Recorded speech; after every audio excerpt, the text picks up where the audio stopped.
কিয়ামতের মুসিবতের কষ্ট দূর করার জন্য মা বাবার চেহারা দেখবে না, স্ত্রী সন্তানের চেহারা দেখবে না, বরং ওই দিন তাদের চেহারা দেখাটা আরো কষ্টের কারণ হবে। মুসিবতটা কত বেশি, বলে ওই মুসিবতে সকলে নাফসি নাফসি করবে, নিজের চিন্তা করবে, সকলে নিজের চিন্তায় চিন্তিত। বলে নবীও চিন্তিত, বলে নবী নিজের চিন্তায় চিন্তিত নয়, বরং নবী তার উম্মতের নাজাতের চিন্তায় চিন্তিত থাকবে। মানুষেরা এমন আল্লাহ তাআলার কাছে বলবে, আল্লাহ সারা দুনিয়ার সব মানুষকে জাহান্নামে দিয়ে হলেও আপনি আমাকে জান্নাত দিয়ে দেন। ওই দিন নবী কি করবে ভাই? বলে আমার আপনার নবী হাসরের ময়দানে অবস্থান করবে, সব নবী জান্নাত অভিমুখে রওনা হয়ে যাবে, জান্নাতের দরজায় পৌঁছায়া যাবে। জান্নাতের দরজা বন্ধ, জান্নাতের পাহারাদারকে বলা হবে দরজা খুলে দাও। জান্নাতের পাহারাদারেরা বলবে না, দরজা খোলা হবে না।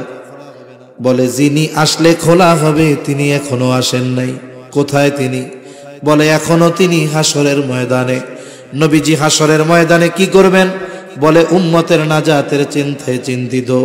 একটা মানুষ যখন চিন্তিত থাকে তখন এক জায়গায় সে স্থির থাকতে পারে না, নড়াচড়া করে, বিছানায় শুইলে ঘুম আসে না, চিন্তায় বিছানা থেকে উঠে চেয়ারে বসে, বাড়ির উঠানে হাঁটে, বাড়ির ছাদে হাঁটে, বারান্দার বেলকুনিতে হাঁটে। বলে হাসরের ময়দানে নবীজি উম্মতের চিন্তায় এক জায়গা থাকবেন না। একবার নবী চলে যাবেন হাউজে কাউসারের কাছে, না জানি তার কোনো উম্মত পানি পানে মাহরুম হয়ে যায়। আর একবার চলে যাবেন পুলসিরাতের কাছে, না জানি কোনো উম্মত পুল পাড়ি দিতে ব্যর্থ হয়ে যায়। আর একবার নবী চলে যাবেন মিজানের কাছে, না জানি কোনো উম্মত ওজনে ধরা পড়ে যায়। আর একবার নবীজি চলে যাবেন জাহান্নামের দরজায়, না জানি কোনো উম্মতকে জাহান্নামে দিয়ে দেওয়া হয়। আবার যখন উম্মতের জন্য সুপারিশের প্রয়োজন, আল্লাহর দরবারে সেজদায় লুটিয়া পড়বে। বলে যতক্ষণ না নবীর ওই উম্মত যার অন্তরে যাররা পরিমাণ ঈমান হলেও ছিল, তার ব্যাপারে আল্লাহ তাআলার পক্ষ থেকে যতক্ষণ না জান্নাতের নিশ্চয়তা নবী পাবে, ততক্ষণ পর্যন্ত আমার আপনার নবী নিজে জান্নাত অভিমুখে রওনা হবে না। ওই দিন নবী আমাদের ভুলবে না। তাইলে বলেন, মা বাপ বেশি ভালোবাসে না নবী বেশি ভালোবাসে? জোরে বলেন, মা বাবা বেশি ভালোবাসে না নবীজি বেশি ভালোবাসে? সন্দেহ আছে? এই জন্য মোহাব্বতের কারণে যেমন সন্তান অসুস্থ হইলে মা বাপ কষ্ট পায়, অনুরূপ উম্মতের প্রতি নবী মোহাব্বতের কারণে উম্মতের কষ্টে নবী কষ্ট পায়। এরপরে আল্লাহ তাআলা বলেন, এই নবী হলেন এমন নবী, হারিসুন আলাইকুম, তোমাদের জন্য কল্যাণকামী নবী। সব সময় উম্মতের কল্যাণের কথা চিন্তা করতেন। হাদিসের মধ্যে আসছে, নবীজি বলেন আল্লাহ তাআলা সব নবীকে উম্মতের ব্যাপারে একটা বিশেষ দোয়া করার অনুমতি দিয়েছে এবং ওই দোয়া কবুলের প্রতিশ্রুতি আল্লাহ তাআলা দিয়েছেন। নবী বলেন সব নবী তার উম্মতের ব্যাপারে ওই দোয়া দুনিয়ায় করে ফেলছে, আমি ওই দোয়াটাকে সংরক্ষণ করে রাখছি। বলে কিয়ামতের দিন আমার উম্মতের জন্য সুপারিশ হিসাবে ওই দোয়া আমি আল্লাহর কাছে করব। কারণ এই দোয়াটা দুনিয়ায় করার চাইতে আখিরাতে করলে আমার উম্মতের জন্য বেশি কল্যাণকর হবে। এজন্য নবী ওই দোয়া আখিরাতের জন্য জমায় রাখছেন। তাহলে নবীজি উম্মতের ব্যথায় ব্যথিত হন, সাথে সাথে নবীজি উম্মতের জন্য কল্যাণকামী। এটা সব উম্মতের জন্য, সে হোক কাফের হোক সে মুমিন। কারণ নবীজির নবুয়তির পরে কিয়ামত পর্যন্ত যত মানুষ আসবে, মুমিন হোক আর কাফের হোক, সব নবীজির উম্মত, ঠিক কিনা? তবে শুরুতে একটা আয়াত বলছিলাম, আয়াতের অংশ, লাকাদ মান্নাল্লাহু আলাল মুমিনিন, মুমিনদের জন্য নবী হলেন বিশেষ অনুগ্রহ।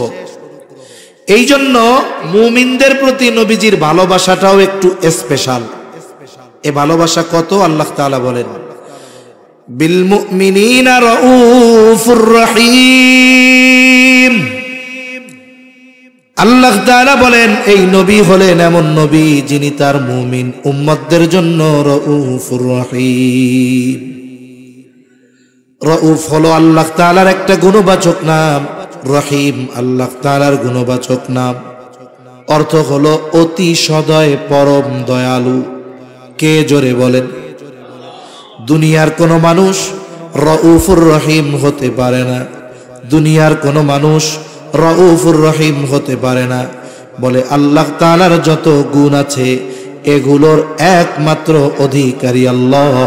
কিন্তু অনেক সময় বাংলাদেশের মধ্যে অনেক পীরের নামের আগে লকবে আমরা দেখেছি এমন এমন শব্দ ব্যবহার করে যেই শব্দের একমাত্র হকদার হলেন আল্লাহ।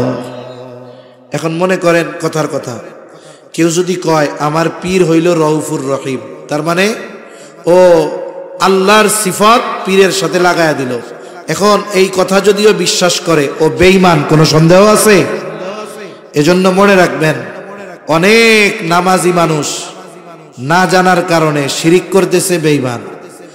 অনেক মানুষ বিশ্বাসগত কারণে বেঈমান হয়ে বসে আছে। এ মানুষগুলো বোঝে না, বুঝাইতে চাইলেও অনেক সময় মনে করে এই হুজুররা আমাকে দুশ্মন, এরা খারাপ লোক, ভালো মানুষ না। তাহলে রাউফুর রহিম একমাত্র কে? দুনিয়ার কোন সৃষ্টি রাউফুর রহিম হতে পারে না। তবে আল্লাহ যদি কাউকে তার কোনো গুণবাচক শব্দ দিয়ে সম্বোধন করেন তাতে কোনো অসুবিধা নাই। এখন নবী তার মুমিন উম্মতদের কত ভালোবাসেন এটা বোঝাতে গিয়ে আল্লাহ তাআলা তার গুণবাচক শব্দ, এই শব্দ দুটি নবীজির শানে ব্যবহার করেছেন। সুবহানাল্লাহ বলেন। কেমন যেন আল্লাহ তাআলা বলেন এই নবী হলেন এমন নবী যিনি তার মুমিন উম্মতদের জন্য রাউফুর রহিম, অতি সদয়, পরম দয়ালু। একটু যদি কথাটা দিল দিয়া বুঝতে পারেন তাহলে অনুধাবন করতে পারবেন যে আমার আপনার নবী আমাকে আপনাকে কত ভালোবাসে। আল্লাহ কি বলে? বলে এই নবী তার মুমিন উম্মতদের জন্য অতি সদয়, পরম দয়ালু। যেই নবী আমাদের এত ভালোবাসে সেই নবীকে ভালোবাসার দরকার আছে না নাই? নবীরে ভালোবাসতে রাজি আছি আমরা? কেমন ভালোবাসতে হবে? নবীকে ভালোবাসতে হবে জীবনের চাইতেও বেশি। হযরত উমর রাদিয়াল্লাহু তাআলা আনহু নবীজিকে বলেন, ইয়া রাসূলুল্লাহ, আমি আমার জীবনের পরে সবচাইতে বেশি আপনাকে ভালোবাসি। নবীজি বলেন, উমর হয় নাই। একটু পরেই উমর বলে, ইয়া রাসূলুল্লাহ, এই মুহূর্ত থেকে আমি আপনাকে আমার জীবনের চাইতেও বেশি ভালোবাসি। এজন্য নবীকে ভালোবাসা এটা মুমিনের ঈমান। নবীরে ভালো না বাসলে সে বেঈমান, নবীকে ভালো না বাসলে কি? বেঈমান। সেজন্য নবীজি বলেন, লা ইউমিনু আহাদুকুম হাত্তা আকুনা আহাব্বা ইলাইহি মিন ওয়ালিদিহি ওয়া ওয়ালাদিহি ওয়ান নাসি আজমাইন। নবীজি বলেন, তোমাদের মধ্যে কেউ ততক্ষণ পর্যন্ত মুমিন হতে পারবে না যতক্ষণ না সে তার পিতা মাতা, সন্তান সন্ততি, এক কথায় সকলের চাইতে আমি নবীকে বেশি ভালো না বাসবে। অতীতে যা ছিল ছিল, বলেন এখন থেকে কারা কারা নিজের জীবনের চাইতে নবীকে বেশি ভালোবাসেন? একমাত্র তারা হাত উঁচু করবেন, বাকিরা না। কারা ভালোবাসেন জীবনের চাইতে বেশি? নারায়ে তাকবীর, নারায়ে তাকবীর।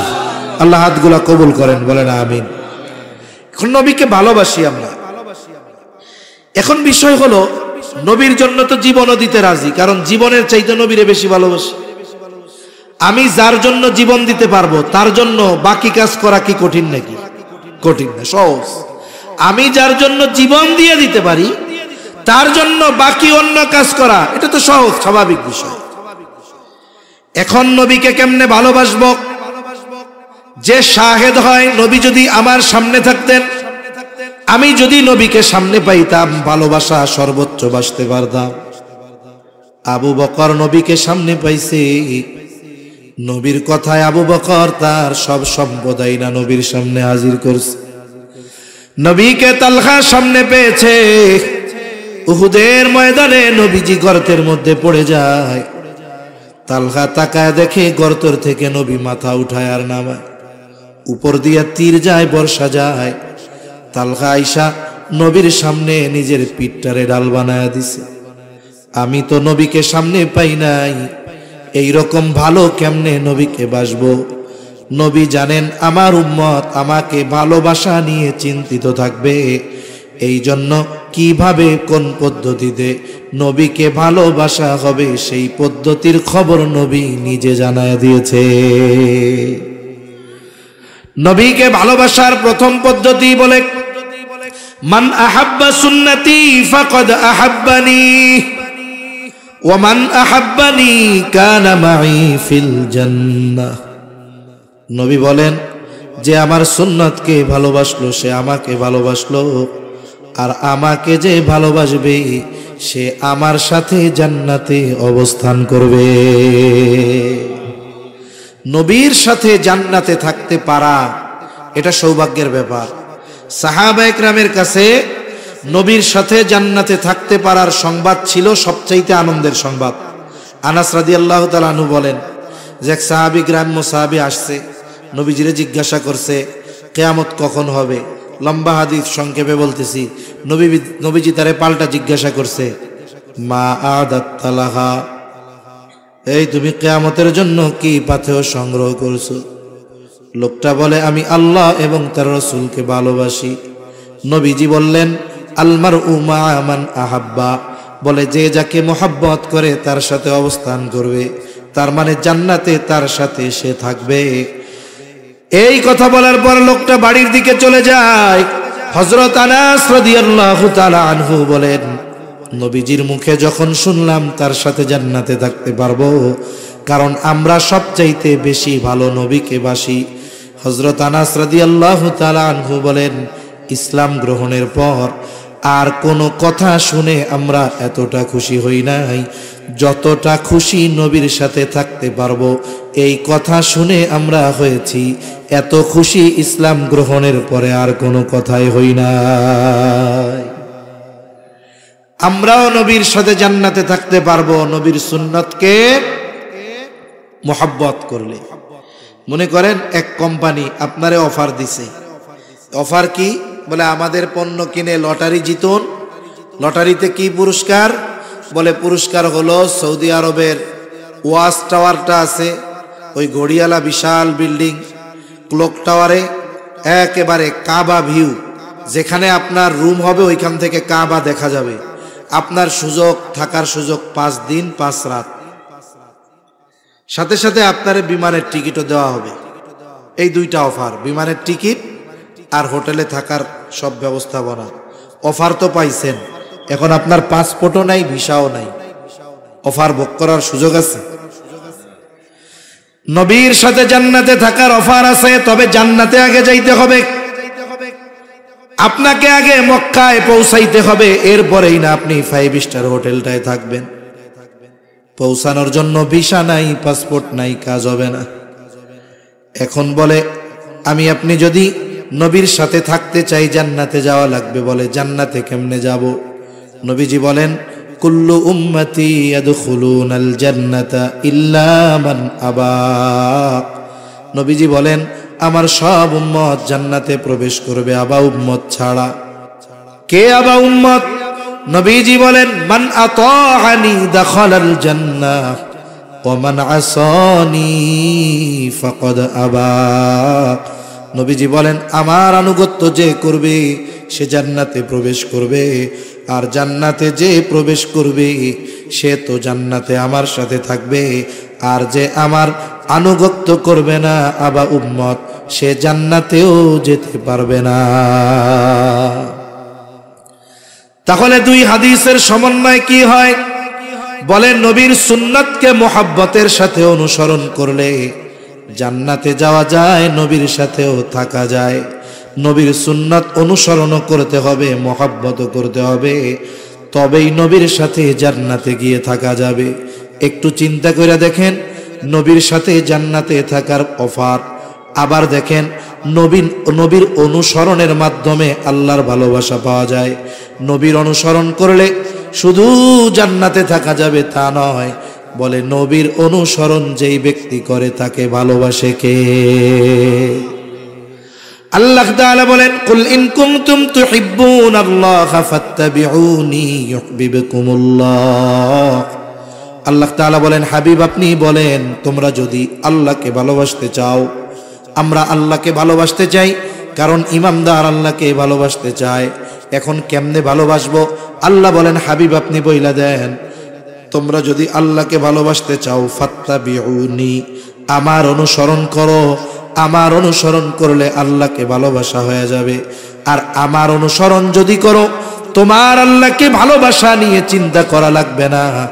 আল্লাহ বলেন, হাবিব আপনি বলে দেন, ইউহিব্বুকুমুল্লাহ, নবীর অনুসরণ যারা করবে, আল্লাহ বলেন আল্লাহ তাআলা তাদের ভালোবাসবে। আল্লাহ ভালোবাসলে লাভ কি? নবীর অনুসরণ করলে কার ভালোবাসা পাওয়া যায়? জোরে বলেন কার? এমনি আল্লাহ ভালোবাসলে লাভ আছে না? হাদিসের মধ্যে আসছে, নবীজি বলেন, আল্লাহ তাআলা যখন কাউকে ভালোবাসে, জিবরাইল আলাইহিস সালামকে ডাক দিয়ে বলে, জিবরাইল, আমি দুনিয়ার অমুক বান্দাকে ভালোবাসি, তুমিও তারে ভালোবাসো। এইবার জিবরাইল আলাইহিস সালাম তাকে ভালোবাসতে শুরু করে। শুধু তাই না, আসমানের মধ্যে এসে ঘোষণা করে দেয়, ও আসমানের বাসিন্দারা, দুনিয়ার অমুক ব্যক্তিকে আল্লাহ ভালোবাসে, আমিও ভালোবাসি, তোমরাও ভালোবাসো। এইবার আসমানের বাসিন্দারা তাকে ভালোবাসতে শুরু করে। মনে রাখবেন, আপনার এলাকায়, আমার এলাকায়, আমাদের এলাকায় হয়তো এমন কিছু মানুষ আছে যাদেরকে সাধারণ মানুষ তেমন ভাবে চিনে না। তাদের ইউটিউবে ওয়াজ নাই, ফেসবুকে ভাইরাল না, তারা হয়তো এই দুনিয়ার সেলিব্রিটি না, কিন্তু আসমানের ফেরেশতাদের কাছে তারা বড় সেলিব্রিটি। আসমানের ফেরেশতারা ওই লোককে চিনে, তার আলোচনা করে। এখন আসমানের ফেরেশতারা তাকে ভালোবাসতে শুরু করে। বলে, এর দ্বারা কি হয়? নবীজি বলেন, এইবার দুনিয়ার মধ্যে আল্লাহ তাআলা ওই ব্যক্তির গ্রহণযোগ্যতা ও ভালোবাসা মানুষের অন্তরে সৃষ্টি করে দেয়। এজন্য নবীর সুন্নাত মুহাব্বতের সাথে অনুসরণ করার মাধ্যমে আল্লাহর ভালোবাসা পাওয়া যায়, ফেরেশতাদের ভালোবাসা পাওয়া যায়। দুনিয়ায় ন্যাচারাল গ্রহণযোগ্যতা বাড়ে। একটা হলো আর্টিফিশিয়াল গ্রহণযোগ্যতা, একটা হলো ন্যাচারাল গ্রহণযোগ্যতা। মনে করেন কিছু মানুষ আছে না, সামাজিক নেতা বা রাজনৈতিক নেতা বা বড় প্রভাবশালী ব্যক্তি, মানুষ এদের সামনাসামনি দেখা হইলে সালাম দেয়, অগসরে গালি দেয়, ঠিক কিনা কোন? এটা কি আসল গ্রহণযোগ্যতা হইল? হয় না। কিন্তু কিছু মানুষ আছে যাদের প্রভাব নাই, ক্ষমতা নাই, টাকা পয়সা নাই, মারদাঙ্গা লোক না, মানুষ এদের সামনেও সম্মান করে, অগোচরেও সম্মান করে, এদেরকে গ্রহণযোগ্য মনে করে, এদের কথা মানুষ শুনে। কেন? বলে এই গ্রহণযোগ্যতা সে দুনিয়ার কোনো জিনিসের দ্বারা অর্জন করতে পারে নাই, আসমানওয়ালার মোহাব্বত পাওয়ার কারণে এই যোগ্যতা তার অর্জন হয়েছে, ঠিক কিনা বলেন? এখন আমাদের কোনো নেতা, যদি বড় নেতা, সে যদি সুন্নাতওয়ালা হয়ে যায়, তাইলে সে তো আর আর্টিফিশিয়াল গ্রহণযোগ্য হবে না, তাইলে সে ন্যাচারাল, একেবারে রিয়েল গ্রহণযোগ্য ব্যক্তি হয়ে যাবে, ঠিক কিনা বলেন? এই জন্য আমরা আল্লাহর কাছে দোয়া করি, আমাদের দেশে যারা রাজনৈতিক নেতৃবৃন্দ আছে, আল্লাহ তাআলা এদের সকলকে সুন্নাতের অনুসরণকারী বানায় দিক, বলি আমিন। এতে কি হবে? তাদেরও লাভ হবে, মানুষেরও লাভ হবে, ঠিক কিনা বলেন? তাহলে আমরা যদি নবীর সুন্নাতকে মুহাব্বতের সাথে অনুসরণ করি, মুহাব্বতের সাথে যদি অনুসরণ করি, নবীর সাথে জান্নাতে থাকা যাবে। একটু চিন্তা করে দেখেন, নবীর সুন্নাত বিহীন এই দুনিয়ায় অতিবাহিত করলে আখেরাতে ধরা পড়তে হবে। আমাদের মুসলমানদের কালচার হলো সুন্নাত। মুসলমানদের কালচার কি? জোরে কোন? কোন জায়গায় কি করতে হবে নবীজি সব দেখায় গেছে। কিন্তু আফসোসের বিষয়, মুসলমান আমরা আমাদের মূল কালচারকে বাদ দিয়ে অমুসলিমদের কালচার যখন ধারণ করেছি, তাদের সংস্কৃতি যখন ধারণ করেছি, তাদের রীতিনীতি যখন ধারণ করেছি, তখন থেকেই সংখ্যায় বেশি হওয়ার পরেও আমাদের উপরে কাফেরদের জুলুম অত্যাচার আর আমাদের অধঃপতন। অনেক সময় অনেক সেমিনার হয় না, উম্মার অধঃপতনে করণীয় কি? সোজা কথা, কিচ্ছু করণীয় নাই, কোরআন সুন্নাহকে আঁকড়ে ধরতে হবে। কোরআন সুন্নাহ না ধরলে এই অধঃপতন সময়ের সাথে আরো গভীর হবে, এখান থেকে উঠে দাঁড়ানো যাবে না। এজন্য আমাদেরকে আমাদের সংস্কৃতি, সুন্নাত, কোরআন আঁকড়ে ধরতে হবে। এই যে দেখেন, আজকে 27 তারিখ, শেষ হয়ে যাবে একটু পরে।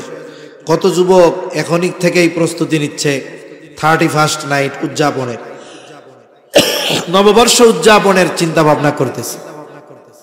এক সময় কি করে বলে, বাজি ফুটায়, পটকা ফুটায়, আতশবাজি ফুটায়, ফানুস উড়ায়, এই উড়ায়, সেই উড়ায়। এটার সাথে ইসলামের কোনো সম্পর্ক আছে? জোরে বলেন, আছে? আপনি কেন করবেন? যদি আপনি মানবিক দৃষ্টিকোণ থেকে চিন্তা করেন, একটা মোমবাতি আপনি জ্বালাইছেন, জ্বালানোর পরে এই মোমবাতিটাকে আস্তে আস্তে বড় হয় না ক্ষয় হয়? এক সময় পুড়তে পুড়তে পুড়তে শেষ, নিভে যাবে।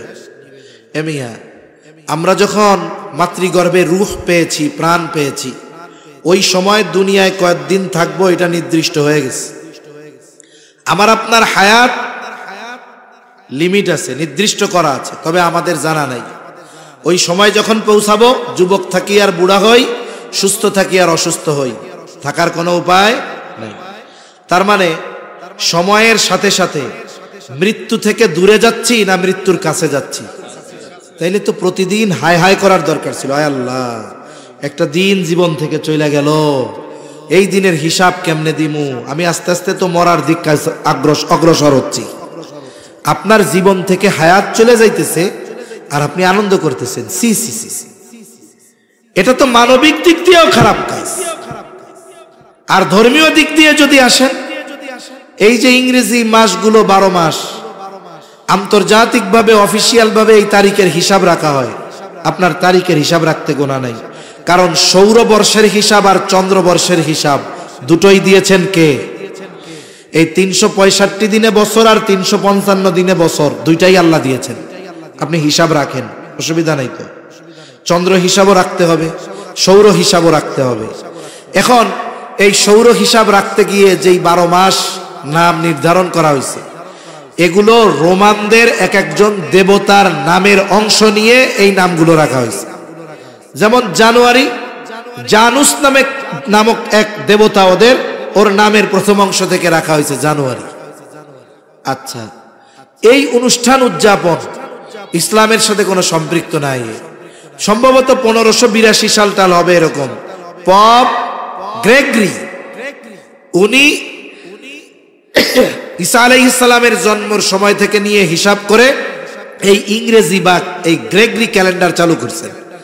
এই খ্রিস্টীয় বর্ষের আর এক নাম হলো গ্রেগরি সন, গ্রেগরি ক্যালেন্ডার বলে এটারে। উনি চালু করছে 1582 সালে। এই যে শুরু হয়েছে ই করা, আর বর্ষ উদযাপনের অনুষ্ঠান শুরু হয়েছে মুশরিকদের থেকে। পারস্যর অধিবাসীরা করত নওরোজ নামে, প্রতি বছর তারা এই বর্ষবরণ অনুষ্ঠান করত। ইসলামে এর কোনো সম্পর্কই নাই ইসলামের সাথে, অথচ দেখা যায় অমুসলিমদের এই কালচারগুলো মুসলমানরা আরো ঘটাও করে উদযাপন করে। আহা, কত অপরাধ হয়, কত মদ পান করে, পার্টি দেয়, নাচ গানের অনুষ্ঠান করে। সি সি, এ মিয়া, আমরা মুসলিম জাতি, আমাদের আলাদা কালচার আছে। তোমরা হয়তো জানো না যুবক, এই পৃথিবীকে সভ্যতা শিখিয়েছে মুসলমানেরা। এই ইউরোপ আমেরিকা সভ্যতা শিখছে 100 বছর আগে। আজকে আমাদের অতীত আমাদের জানা নাই বিধায় আমরা অন্যের সংস্কৃতি গ্রহণ করে নিজেদেরটাকে বাদ দিয়ে দিচ্ছি। আমরা এই আগ্রাসনে, এই যুদ্ধে আমরা হেরে যাচ্ছি। এজন্য আমাদের বিজাতীয় কালচার বাদ দিয়ে মুসলিম কালচার গ্রহণ করার দরকার, এগুলোকে প্রতিষ্ঠিত করা দরকার। তা না হলে এক সময় কি হবে, মুসলমানের সন্তানের নামটা থাকবে শুধু মুসলিম নাম, আর বাকি সব কাজ হবে ইহুদি নাসারাদের মতো, ঠিক কিনা বলেন? এজন্য আমরা আমাদের কথা, কর্ম, কাজ, পোশাক আশাক, আচার আচরণ, সংস্কৃতি কোনো কিছুতে বিজাতিদের অনুসরণ করব না। অনুসরণ যদি করি কি হবে? নবীজি বলেন, মান তাশাব্বাহা বিকাউমিন ফাহুয়া মিনহুম ওই সম্প্রদায়ের অনুসরণ অনুকরণ যদি আমরা করি, নবীজি বলেন যে যেই সম্প্রদায়ের অনুসরণ করবে সে তাদের দলভুক্ত বলে গণ্য হবে। এখন আপনি খ্রিস্টানদের কালচার ধরেন, আপনি তাদের বলে গণ্য হবেন। মুশরিকদের ধরেন, তাদের বলে গণ্য হবেন। হাসরের দিন তাদের সাথে কিয়ামতের ময়দানে উঠতে হবে। সেজন্য অল্প হায়াত, ইমানের মতো দৌলত আল্লাহ দিলেন, বিনা টাকায় বিনা চাওয়ায় পাইলাম, আমরা এটাকে নষ্ট না করে ফেলি। আল্লাহ বুঝবার তৌফিক দান করুক। দেখেন, এই দিনকে কেন্দ্র করে অনেকে আবার একটু অতি সুফিগিরি দেখাতে যাবে। কি করবে? বলবে এই দিন আমরা রোজা রাখার মাধ্যমে উদযাপন করব, নববর্ষ উদযাপন করব রোজা দিয়া। এবেটা তোরে কেডা কইছি, পাইছস কই এটা? এই যে আর এক ফাতরামি, এ ধরনের কোনো কাজ না। স্বাভাবিক অন্যান্য দিন সূর্য পূর্ব দিক দিয়ে ওঠে, পশ্চিম দিকে ডুবে, ওই দিনও পূর্ব দিক দিয়ে উঠবো, পশ্চিম দিক দিয়ে ডুববো, ঠিক কিনা বলেন? মুসলমানের বাচ্চারা যদি আরবি তারিখ জিজ্ঞাসা করি, এই জায়গায় অধিকাংশ বলতে পারবে না, কিন্তু ইংরেজি নববর্ষ পালন করো, লজ্জা লাগে না? নিজের কালচার বাদ দিয়ে আর একজনের কালচার নিয়ে মাতামাতি করো। লজ্জা থাকা দরকার। আমাদের লজ্জাও গেছে, কারণ লজ্জাও তো ইমানের অংশ। লজ্জাও নাই, এই জন্য ইমানি দুর্বলতা আসছে। আল্লাহ বুঝবার তৌফিক দান করেন। অভিভাবক যারা আছেন আপনাদের সন্তানদের বুঝাবেন, আর যুবক তরুণ ভাই যারা আছেন আপনারা এটা থেকে বিরত থাকবেন। আপনাদের বন্ধু বান্ধব এদেরকেও বিরত রাখবেন। কোনো শুভেচ্ছা জানাজানি কিচ্ছু নাই। আজকের দিন যেমন বলে ওই দিনটাও তেমন। যেসব দিন ফজিলতপূর্ণ, ইসলাম আমাদেরকে সেই সব দিন সম্পর্কে জানিয়ে দিয়েছে কি দেয় নাই? ওই সমস্ত দিন আমরা ইসলামী অনুশাসন মেনে উদযাপন করব, কোনো অসুবিধা নাই, কিন্তু বিজাতিদের কালচার আমরা ধারণ করব না। সর্বশেষ কথা আমার, দেখেন, নবী আমাদের ভালোবাসেন, আমাদের নবীকে ভালোবাসতে হবে। নবীকে ভালোবাসতে হবে কেমনে? বলে নবীর সুন্নাত মুহাব্বতের সাথে অনুসরণের মাধ্যমে। কিন্তু আমাদের সমস্যা হলো আমরা সুন্নাত মুহাব্বত করি কিন্তু অনুসরণ থেকে অনেক দূর। অথচ দেখেন, আমাকে আপনাকে যখন কবরে রাখা হবে, কি বলা হবে রাখার সময়? বিসমিল্লাহি ওয়া আলা মিল্লাতি রাসূলিল্লাহ। দুনিয়ার জগৎ থেকে যাচ্ছি আলমে বরজখে, আলমে দুনিয়া থেকে আলমে বরজখ। আপনি এক দেশ থেকে যখন আর এক দেশে যান, আপনার ভিসা লাগে না? ভিসা বলে আলমে বরজখের ভিসা হলো এই কথাটা। এখন দেখা গেল আমার ব্যাপারে বলল বিসমিল্লাহি ওয়া আলা মিল্লাতি রাসূলিল্লাহ, কষ্ট নিয়েন না, এই কথা বলে আমারে কবরে রাখছে, কিন্তু দেখা যাবে আমার মধ্যে সুন্নাতের কোনো বালাই নাই। নবীর সুন্নাতের উপরে কবরে রাখলাম এই কথা বলে কবরে যে রাখলো, কিন্তু আমার মধ্যে সুন্নাতের বালাই নাই। এখন বলেন তো আমার ব্যাপারে এই কথা সত্য হবে না মিথ্যা হবে? এজন্য নবী মুহাব্বত করে আমাদের, আমরা নবীর জন্য জীবন দিতে প্রস্তুত।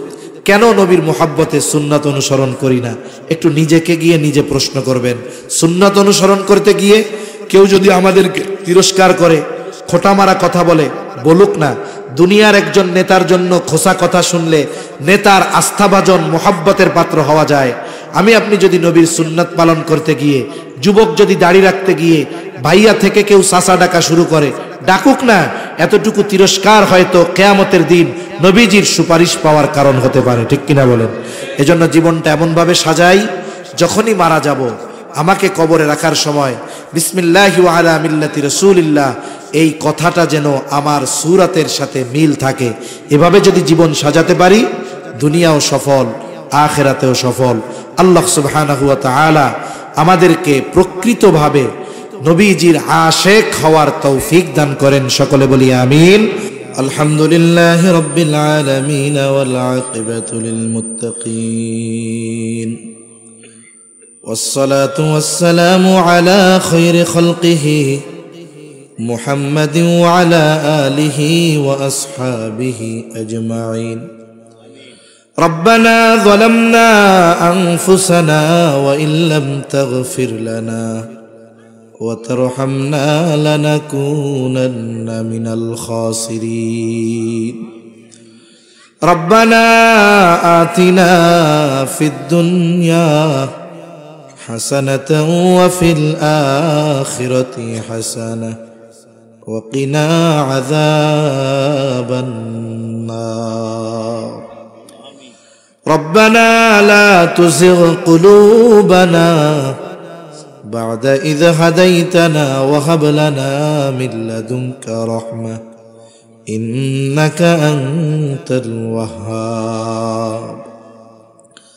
ওগো দয়াময় আল্লাহ, গভীর রাত পর্যন্ত আপনার হাবিবের শানে আলোচনা করবার পর গুনাহ মাখা হাত আমরা তুলে ধরেছি। আল্লাহ, আয় আল্লাহ, রাত যত গভীর হয় দুনিয়ার মানুষের দরজা বন্ধ হয়ে যায়, আর রাত যত গভীর হয় আপনার রহমতের দুয়ার তত উন্মোচিত হয়। আয় আল্লাহ, আমরা গুনাহগার, আপনি গফফার। আমরা গুনাহ করতে ভালোবাসি, আপনি ক্ষমা করতে ভালোবাসেন। আয় আল্লাহ, আমরা জেনে না জেনে, ইচ্ছায় অনিচ্ছায়, আলোতে আধারে, শয়তানের ধোকায় পড়ে, বন্ধুদের খপ্পরে পড়ে যত গুনাহ করেছি আল্লাহ, আমরা হয়তো আমাদের গুনার কথা ভুলে যেতে পারি, কিন্তু আপনি তো ভুলেন না। আয় আল্লাহ, যত রকমের গুনাহ আছে সকল গুনাহগুলো আপনি মাফ করে দেন।